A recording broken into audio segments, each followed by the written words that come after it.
When I first was invited by Simon to do this presentation, I thought, gee, have they got the right person? Anne Young's a common name. I'm wondering what the connection is. But when I read the email, I thought, okay, it's about a collaborative approach. How do we start connecting the dots? We've got such a diverse group of people in the audience here today, and it was beneficial to me to be at all the presentations yesterday. We've got folk who are interested in the IT technical side of things, people passionate obviously about learning and teaching, but also where do we go next and how do we incorporate some of this data? So thank you for the invitation. What I did in preparation, as any good academic would do, is do some research. So I've got a folder full of learning analytics resources now, which really gave me a good insight into what's happening in that particular space of research, and it's very exciting work. But again, the question is, how does that integrate with what's already being done in institutions? So hopefully today we'll cover some of that. I also, of course, Googled what makes a good keynote speech, as you do. So I'm meant to be humorous, pragmatic, have a key take-home message or a call to action. So we'll see how I go. Okay, so the first point I'd like to make is that Newcastle is a beautiful city. I wouldn't come to Sydney or anywhere else without showcasing Newcastle's attraction. So as you can see, we've got the beautiful beaches and it's a lovely place to work. Again, to put in context the background that I'm coming from, the University of Newcastle has about 39,000 students, so it's a good size, from 117 countries, about 1,000 academic staff, 1,500 professional staff. We're in the top 3% according to the Times Higher Ed and the QS. We are the #1 university in Australia under 50 years of age. We turn 50 next year, so that might have to drop off, and that's according to both of the main metrics, the QS and the Times. We had 12 disciplines in the top 200 in the world, according to the QS subject rankings, and in the most recent ERA assessment, in 2012, we were equal 7th in Australia for research well above, the category that was well above world standard. So Newcastle is a good example of an excellent regional university. What is also apparent is it's an excellent example of equity. One of the key missions of the University of Newcastle is access and participation with students from disadvantaged backgrounds. Half our students are first in family to attend university. We've got double the rate of low SES students than the national level. And we have pathway programs. Our enabling program, which takes students at no cost who might be mature age students who never finished school or always wondered if they could do it. We have thousands of students coming through that pathway. It represents 15% of our commencing cohort. Students who've been given a chance and done a year of preparation. So we can combine excellence and equity, which is one of the debates currently you can imagine in the sector. It is possible. Okay, so again in context, what is the team like that I'm leading and what are we responsible for, and how does that fit with the sort of work that you're doing? So we look after strategic and corporate planning with the exec committee, institution-wide KPIs and trend indicators, and yes, it is important to measure some key things and to know whether you're achieving what you're hoping to achieve. We look after business intelligence, and again that's a vague term for a lot of people. It's not just having a data warehouse and having dashboards and reports. There's a whole range of dimensions there that you need to look at about how you're bringing information together so that busy people can get the information they need to make good decisions. We look after enrolment, projections and management, academic quality assurance, which is fun if you do it well. It's not that QA stuff that just has to happen on a cycle and the sooner it's over the better. Academic QA can be a really rich area to be working in. We look after all the student and staff surveys and focus groups. Again, it's not just about filling in a survey. We do a lot of work with students in focus groups. And we've moved into predictive analytics, given the stats background that many of the team have. We haven't really launched into the learning analytics space, but the challenge today, I think, is how do we move that into this framework and get the best for both areas. The team is statisticians, quality assurance experts, qualitative researchers. It seems strange that with a background in statistics I would even think about qualitative research. In fact, my PhD, one of the examiners was a professor of sociology because I was basing my work on a model of health service utilisation that was developed from a sociological aspect. So why do people visit general practitioners? This was 15, 20 years ago. structural equation modelling and so on, but also based on a lot of survey data with women across the country. The key outcome was that they tend to visit health services when they're not well. Well, that wasn't groundbreaking, but it had some other interesting features, such as the out-of-pocket costs were very important. And again, that's another debate that's still raging. You know, does it matter if you charge an extra levy to patients when they go to the GP? So again, and that was based on surveys of 40,000 women as part of a longitudinal study that had a lot of information in the comments that they wrote. And that was where the richness often lied. We've got business analysts, data warehouse ETL staff, and many of the staff in our team have teaching and research experience. So that helps bridge what is sometimes seen as a divide between academic staff and these professional centralised units. Many of our staff have been academic, so they understand what it looks like from both sides. I used to teach Stat 101 in the 90s with about 500 students, most of whom wished they were anywhere else in the world but in that lecture theatre. If you could get to the end of the semester and they did their evaluations, which we were doing even back then, and said, gee, it wasn't as bad as I thought it was going to be, and I can actually see how I might use some of this thinking, then you've really succeeded. So, why are we talking about information? Again, this is a sort of business approach, so we'll see how that translates. The most meaningful way to differentiate your company from your competition, the best way to put distance between yourself and the crowd, is to do an outstanding job with information.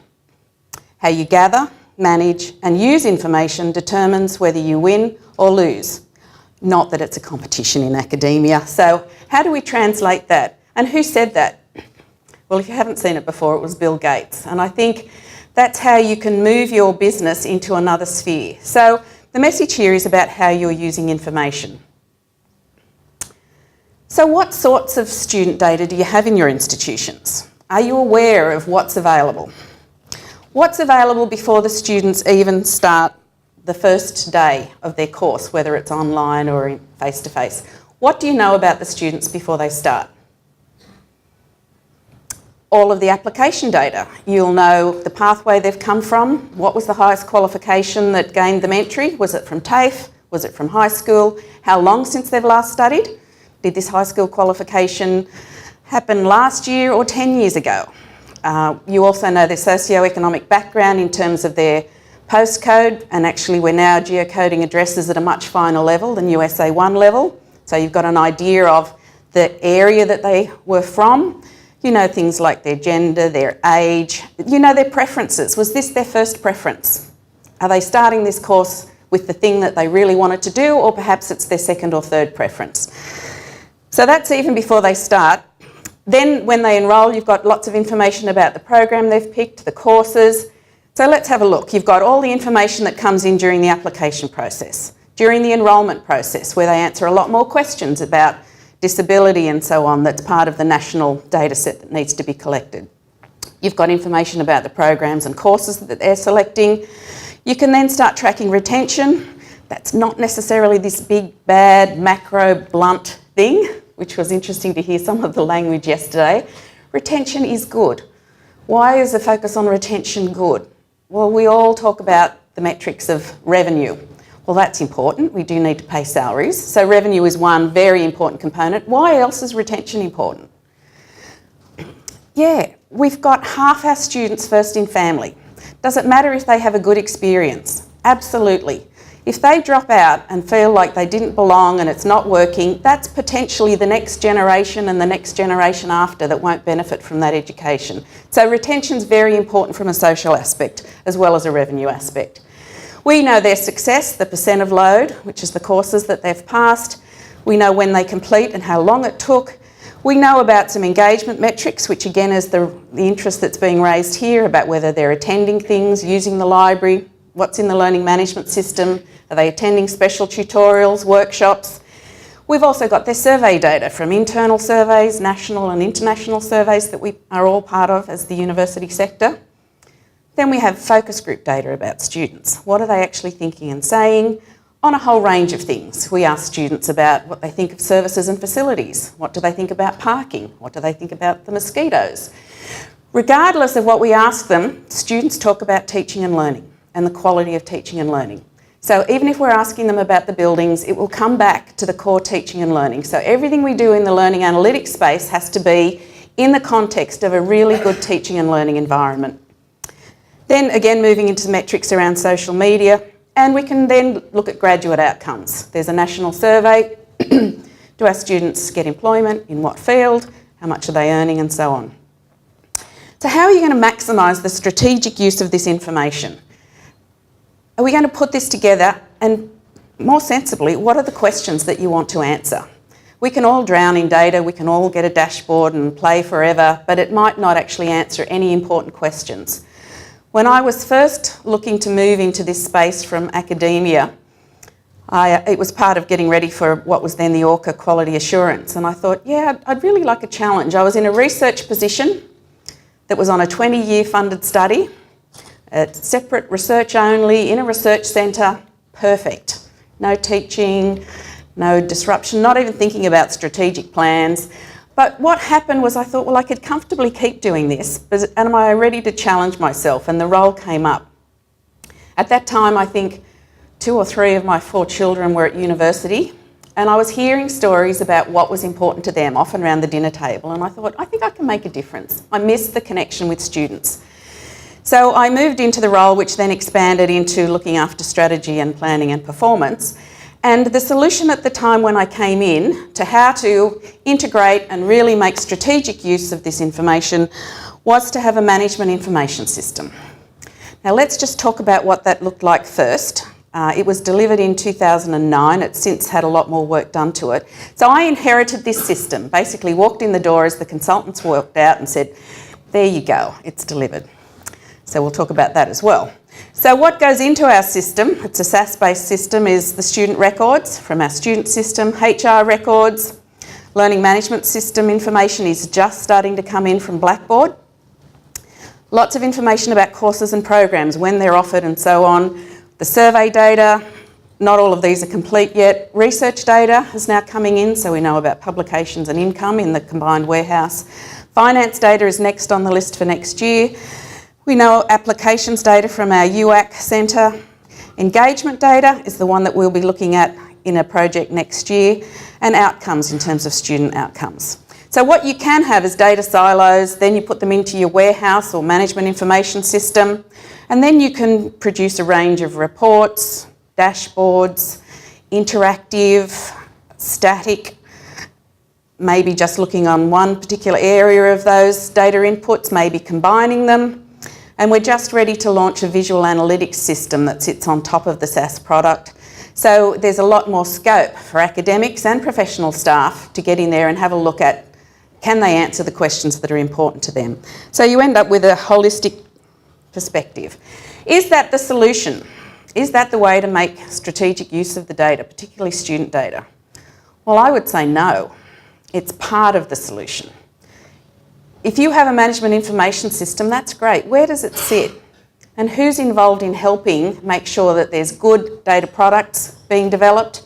Who has a role in saying what should be developed? Who has access to the information?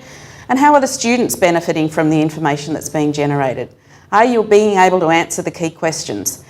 As we mentioned, we formed a network group of planners, and we had a discussion this week in Melbourne about our business intelligence maturity. And where does the business intelligence system sit?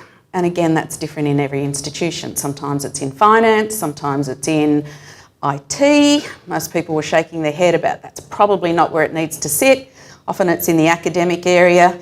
In our institution, we report directly to the Vice-Chancellor, which was sending a message from fairly early on that this is an institution-wide resource. So I would argue that it's not necessarily just delivering that system. And what are some of the issues if you do have a management information system? Well, they're common issues to large organisations. And again, there's a Data Governance Institute with a website with lots of resources, but you'll often have multiple disparate data collections and systems. I lost count of how many there were at Newcastle, but it's something that we're certainly focusing on. Inconsistent terminology and definitions. So as you're trying to bring information together, does your retention mean the same as somebody else's retention? Did you mean that they dropped out of their program but maybe changed to another program? Did you mean that they dropped out of the university? Perhaps they went to another one. That's a challenge to start tracking students in the sector. Or did they actually walk out the door and they're not coming back? So what does retention mean? Does it also mean that they've dropped out but they've got plans to come back? And how will you know that? There's often a reactive approach to data quality, and anyone who's worked in IT or data would understand that. You're always fixing problems rather than thinking about going upstream and working out how to do things differently. Difficulties accessing data, the sort of fortress mentality. We've got the warehouse, but you can't have it. And if you do want something, you have to tell me specifically what table it is and I'll give it to you as a PDF so that you can't do anything to it. Yeah, so I think there's a few people nodding. So how do you actually free up access to information at the right levels? It doesn't mean all staff have access to everything. And again, moving into a competitive environment in the sector with potentially deregulated fees, is it appropriate for somebody at a barbecue to go, well, look at this new dashboard and here's a nice graph of our international students studying in this program? Probably not. So how are you actually wrapping this up in a whole framework of policies and an understanding of what the data might mean? And certainly yesterday in the talks, there was a lot of discussion about ethics and consent and what's appropriate to do with student level data once you get down to that. Often there's insufficient training and education about data. So they're keen, often staff are keen, but they don't know what to do and they get a bit frightened. Our key message is you can't break the system. You know, we've had people try. So if you get into the system and you've been allowed access and we've given you some training, you won't break anything. So it's about building confidence. And then often that builds much more engagement as well. And we've got the cultural issues, the silo mentality and the turf wars. Unfortunate. In all organisations, I'm not pointing a finger at the university sector, but often that's a historical thing and you need to address it. If you don't, you're not going to get the outcomes that you want. So how do you overcome these challenges? We've got a wealth of data. It's the thing that struck me the most when I first started in this job. I'd come from the health and research sector where we worked on health. So as I said, we had 40,000 women across the country enrolled in the longitudinal study on women's health from 1996. Part of my PhD is that I asked them for consent to their Medicare records, and we had 21,000 sign the form and send it back that I could have all of their Medicare records and their pharmaceutical claims. So plenty of data, but what you want to do is look at particular research questions. So it struck me coming into this particular role, there's a lot of data there. There's some issues around turf wars and having access to that data, but how do you overcome that and make the best use of the data? Well, it comes down to having a link to your strategic plan. Nothing's going to happen unless it's led by the leadership team and it's actually in your strategy. So my question to you again is when you're working in the learning analytics space, rather than thinking about I need to write a learning analytics strategic plan, the question could be how does this learning analytics work and potential fit in our strategic plan for the institution so that it has a direct line of sight. So for example, our new direction strategic plan was 2013 to 2015, so it's final year next year. We're already starting the design of the next plan, potentially a 10-year plan that will flow on. You need to start that work now so that there's a transition.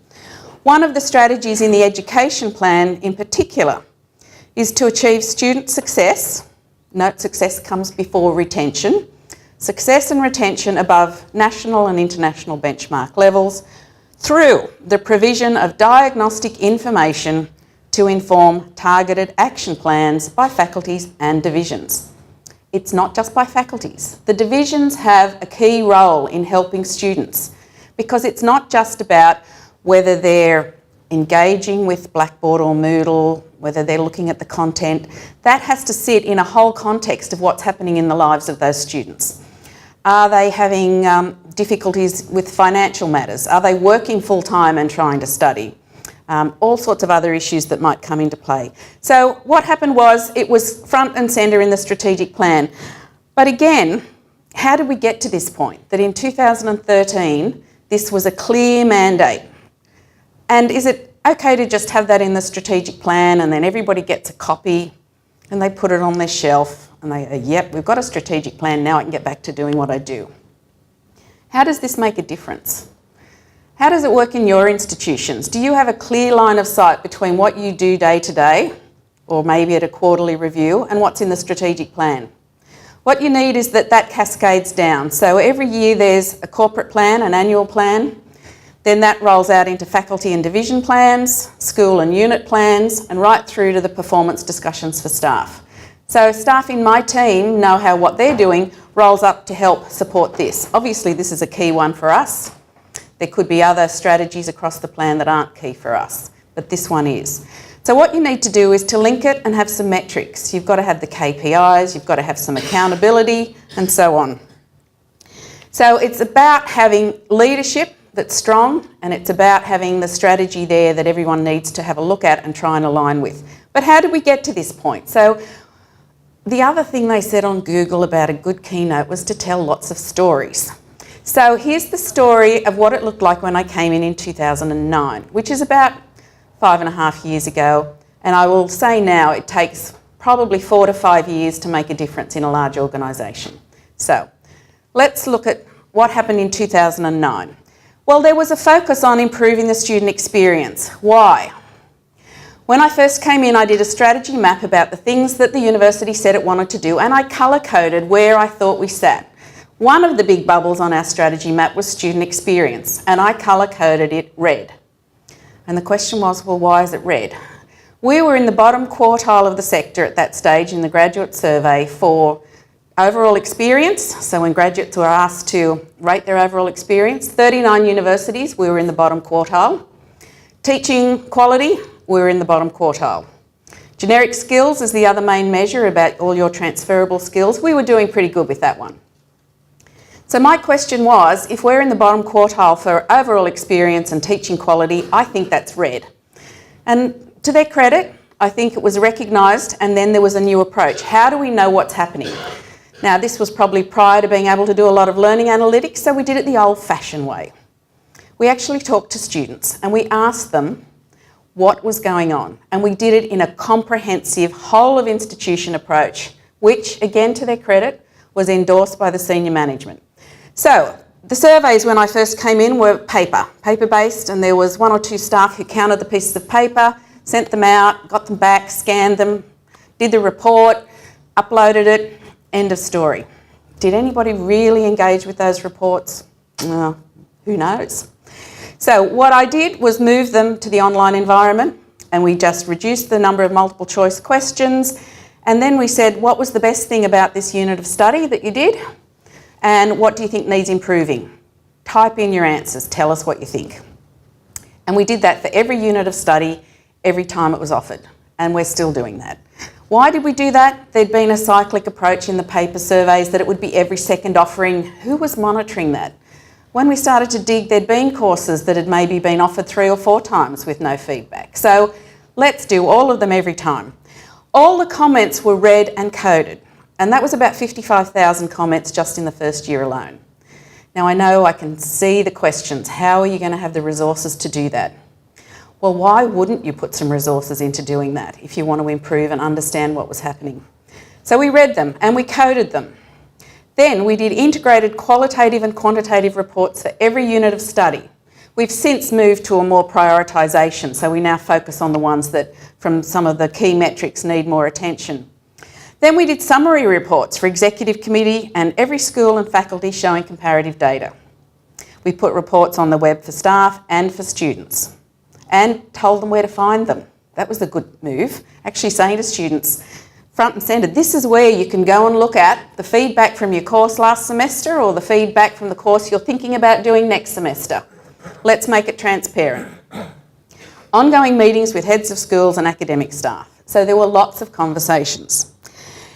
What sort of skills do you need to have those conversations? Statisticians and your data warehouse team are probably not sometimes the right folk to have those meaningful conversations. So again, if you look back at the team, we recruited people with really good people skills who could be the business partnering out there speaking. And one person in particular who's led a lot of this work, and that's Mark Kirby in my team. And he'd come from New Zealand, from one of the institutes there where they worked with a lot of Indigenous students. So he could go out and speak to heads of schools, to academic staff, to listen to their concerns and be very, very supportive. All of this was done in a very supportive way. So what did the students say? What did the students say about their teaching and learning and their experience? Well, what did they say about teaching? They think of their teachers holistically. It's not about whether they're a researcher or a teacher or what about them. They think about the whole package. Teaching quality is at least as important as subject knowledge to the students. So the quality of the teaching is as important or more than whether the academic staff member actually knows so much about their work. A good teacher is usually able to overcome any other perceived weaknesses in a course.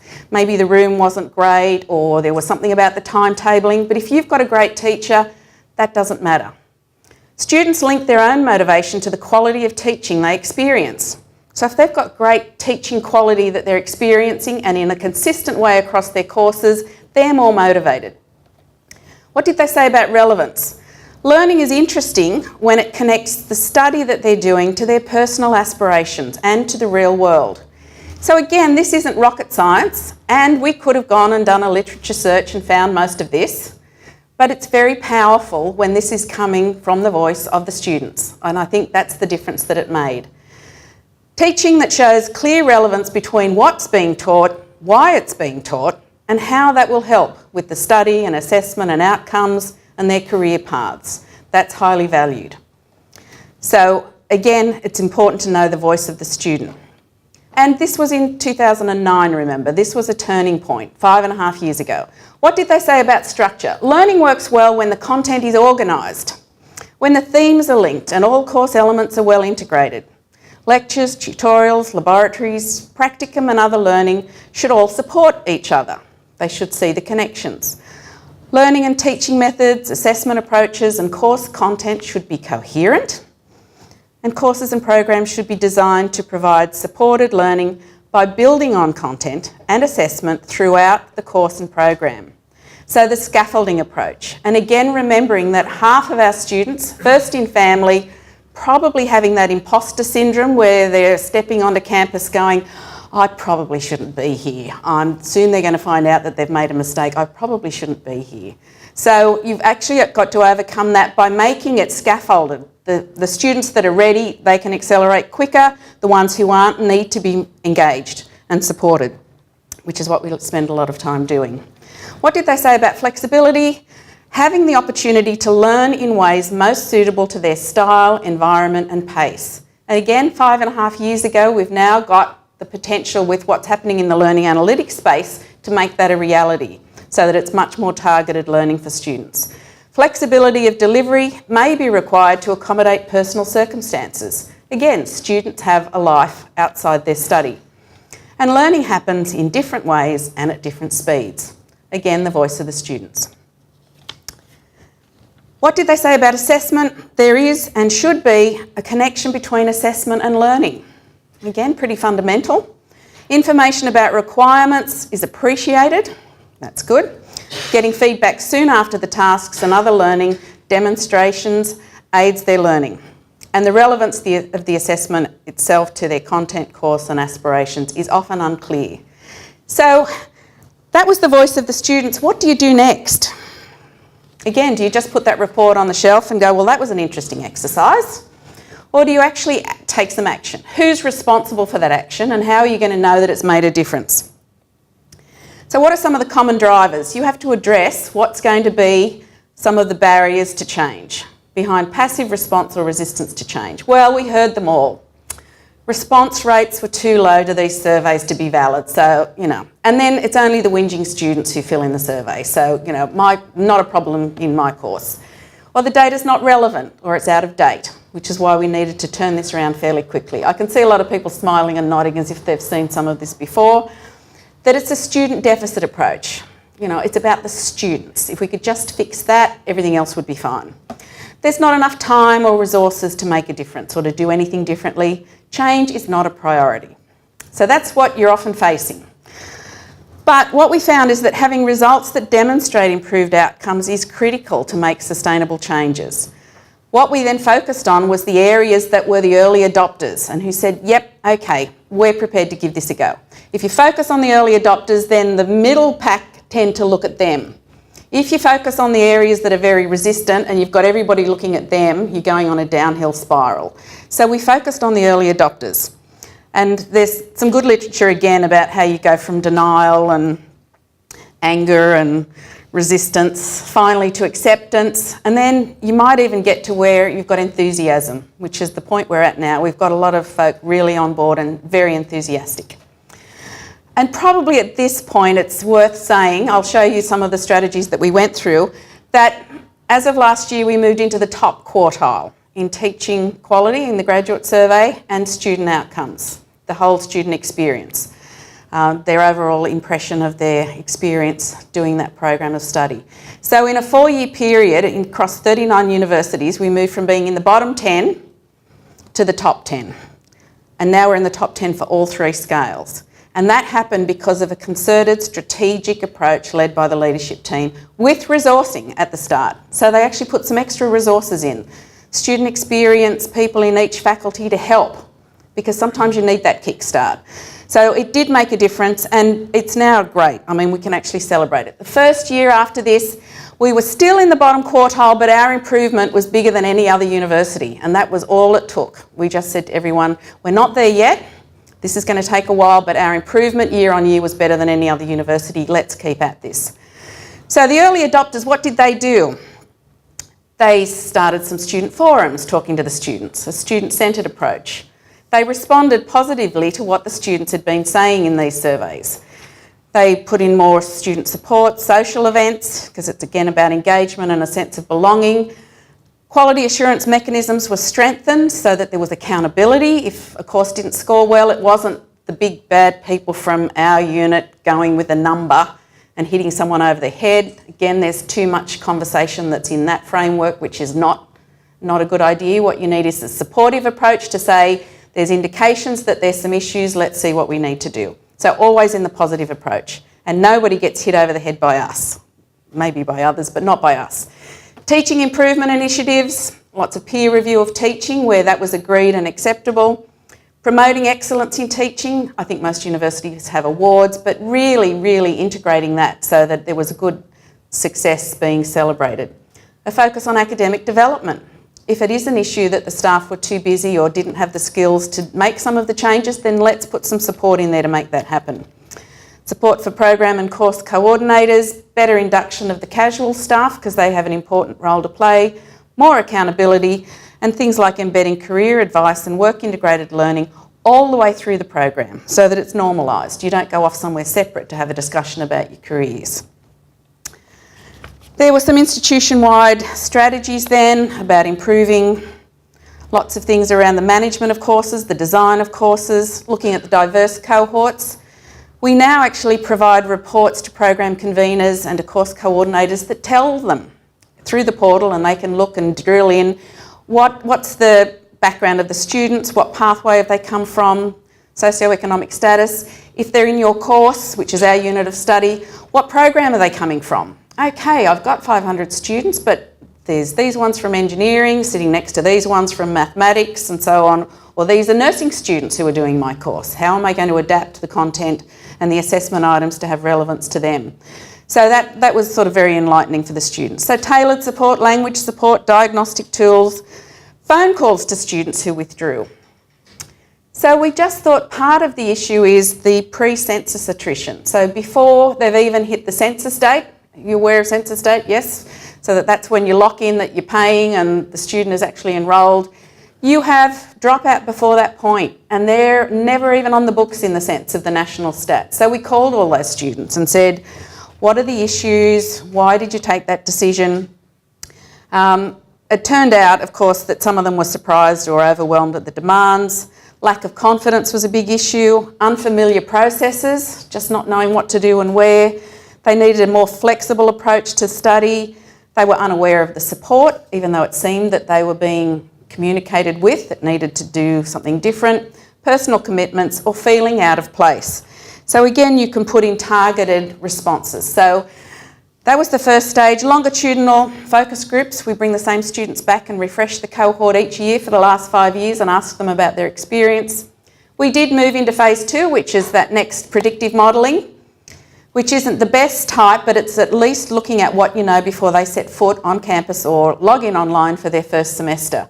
We used historical data, 3 years of historical data for all of our commencing domestic students, to do predictive models of attrition, particularly looking at who might drop out in the first few weeks. And we did that at a program or discipline level because we knew from talking to the students what determines a nursing student dropping out might be very different to why an engineering student drops out. Any clues why an engineering student's more likely to drop out? Maths. Yes, when are we going to have stronger maths in the secondary system? Yeah, so you need to address the maths background. And we knew, again, from their application data what their maths background was. So let's put in targeted response. So a new course set up in first semester so that students had an introductory maths before they had their core maths, and diagnostic assessment around who needed to go into that. Normalised, so you weren't pointed out as somebody who, you know, oh, not good enough, you'll have to go over there. It was a normal part of the process that the students were streamed. So lots of work with academic stuff. Now when we were doing this, many other universities were setting up such a system as well. I spoke to one university who'd got a system set up, a predictive modelling module added in. He said it worked really, really well. The model predicted that, 285 students would not last after the first semester, and it was almost spot on. Nearly all of those didn't come back. Now, is that a good outcome? Probably not. So when we did set this up, we thought we'll start a semester ahead, and we put in some project officers to go and work with the faculties and say, we will be delivering this information to you. What do you think you'll be doing in February? Week 0, we will be giving you this. And as we get information from the historical modelling, we'll give you the clues about what some of the factors are, so that we actually set up the support mechanism at the same time as we ran the final list and said, here's the students by decile of the risk of attrition. Then we started phoning those students. There was a phone script, students ringing students saying, this is fantastic that you've been admitted, this is great. Do you know the university? Have you been on campus? Oh, okay, no, we'll get you a mentor, we'll sign you up with someone to meet you, take you for a coffee. How long since you've last studied? Oh, okay, well you might need to know a bit more about Blackboard and the IT side of things. Are you comfortable with that? So again, not rocket science, and I know some of the institutions are doing this with great success, but it's about joining the dots. You can't have a warehouse and you can't have statisticians developing a predictive model if you don't have what are you going to do with the information. After we did this, we had better retention than in the previous 4 years. But it's not simple and it's not a quick fix. We still have to do a lot of work, because if you take the focus off all of that, the likely chance is that it'll go back to previous rates. So it has to be embedded in your long-term strategy. And we evaluated the outcomes. And again, it wasn't a one-off thing. Through the student CRM, they're actually tracking any more engagement with the students, keeping touch with the ones who want more detailed case study approach. Phase 3 then, just watching the time, is to move into a lot more analytical tools and then acting to keep improving retention and success. We've got lots more data products that we're providing to staff based on what they want. I'd like to know these particular things, and then we try and design those reports. Integrating new sources of data. We're bringing in some Blackboard data now, basically at the highest level, which students haven't logged in for the last 7 days. So just bringing in a most recent approach. But that's not everything that learning analytics is. So just focusing on what the Blackboard system can do is only one component. Providing more self-service access, engaging staff. One of our performance metrics as a team is to get more people across the campus involved in using the data and information in a really simple way. Then we're looking at the data at the local level. So what do we need to see from our Blackboard system for students? What would be appropriate for them to see through Blackboard? What would be appropriate for a course coordinator to see in the Blackboard environment? Versus what then comes across to our university-wide system. What you don't want is having 2 data warehouses at the end of the day. A tool where everything goes over to Blackboard and does another replication of integrating all the data. Or another one in finance, integrating all the data there. You really do have to have an institution-wide single platform, but then localised efforts to produce more detailed data. So you have to monitor the results, provide feedback, encourage collaboration. Do you know who the planner is in your institutions? As we said, we've got the Australian Network of University Planners now. We've got Martin sitting here from UTS, who was instrumental in help setting it up, when I realised there was no forum for people in my role to talk to each other. There's directors of HR, network groups, CIO, COO. We realised why. We're all in different parts of the organisation. Some report to finance, some report to vice-chancellors, chief operating officers, academic areas. Slightly different mix of what we do, but very much a core around business intelligence, which again, not the IT view of business intelligence, but bringing data together and using it.